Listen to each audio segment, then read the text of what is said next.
avait prévenu qu'il fallait être prêt pour le pressing de l'Atlético dès le coup d'envoi.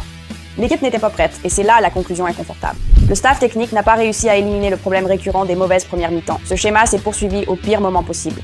Il y a aussi le facteur terrain dont nous devons parler. Madrid a eu une semaine de pluie et la pelouse du Wanda Metropolitano n'était pas idéale. On a vu la passe en retrait d'Eric Garcia et le rebond sur l'eau. De plus, plusieurs joueurs ont glissé en première mi-temps. Lamine, Frankie, Dani Olmo. Apparemment, les stats choisis ne collent pas aux conditions. Tout cela a mené à cette défaite.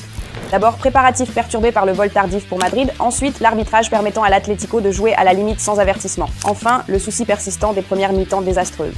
Quatrièmement, l'incapacité à s'adapter au terrain. Le football est simple mais brutal, et cela n'explique pas l'ampleur du crash en première mi-temps. Le problème principal venait du 11 de départ et du plan de jeu, qui avait prévenu qu'il fallait être prêt pour le pressing de l'Atlético dès le coup d'envoi. L'équipe n'était pas prête, et c'est là la conclusion inconfortable. Le staff technique n'a pas réussi à éliminer le problème récurrent des mauvaises premières mi-temps. Ce schéma s'est poursuivi au pire moment possible.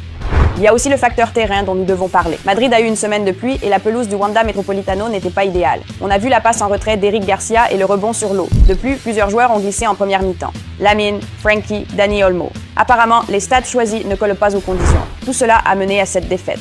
D'abord, préparatif perturbé par le vol tardif pour Madrid. Ensuite, l'arbitrage permettant à l'Atlético de jouer à la limite sans avertissement. Enfin, le souci persistant des premières mi-temps désastreuses. Quatrièmement, l'incapacité à s'adapter au terrain. Le football est simple mais brutal, et cela n'explique pas l'ampleur du crash en première mi-temps. Le problème principal venait du 11 de départ et du plan de jeu,